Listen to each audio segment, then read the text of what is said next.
All right, and there's a live look down at Riverside. Some dry roads out there right now. It is actually a great night to head out and support local businesses. A little bit breezy, a little bit cold, but it's going to stay dry in the city of Toronto, so no weather-related impacts on traffic. Construction, I can't speak for that. I'm not a constructionist, I'm a meteorologist, but we are looking at sidewalks that if they weren't cleared over the last day and a half, they are going to be icy tonight because those temperatures, if you thought the last couple of days was cold, it's getting even colder. Oh, there we go. Why don't we put that in motion and show you the sidewalk forecast for tomorrow morning. So icy conditions both tonight and tomorrow. And again, that's for untreated surfaces as well as those areas that haven't quite cleared the snow yet. -2. Now, these temps are bearable, not so bad, but then you throw in the wind and you've got that wind chill just approaching -10 right now in Toronto. So forecast temperatures through tomorrow, we should be hitting highs of 6-ish for this time of year. We're getting up to -2. So this cold air mass sticks around all weekend long. And not only that, but the wind chills going into Sunday morning that's going to be the colder of the two mornings this weekend.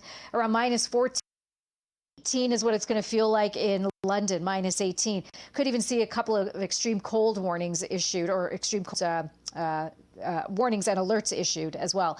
There's the current snow squall watches, warnings, and weather travel advisories, and that's exactly where we're seeing those lake effect snow bands impacting. And then Niagara, you're like, well, I thought you said Niagara Falls. Yeah, it's tomorrow, right? So it's starting Buffalo today, and it's going to be this streamer just on the bottom of your screen. The wind is going to shift and start driving everything further to the north. So it is going to impact tomorrow. We're really talking Oshawa eastward and Hamilton to Niagara, but especially St. Catharines, Niagara on the Lake, Niagara Falls, getting into some of those higher amounts. Look at who has the highest amounts this weekend. It's going to be Grey Bruce, right?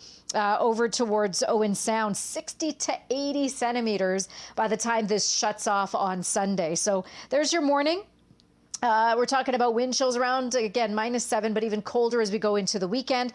And look at this warm up in temperatures. I mean, if this isn't fall, I don't know what is. We're going from snow heavy at times and snow squalls to a potential rainstorm on Friday. And I know I'm running out of time, but Jared, don't switch it yet. I want to just show them the Santa Claus Parade forecast. Bundle up for this. Get the hot chocolate, hot apple cider, -2. Wind chills at the warmest point of the day while Santa is rolling through will be around -10.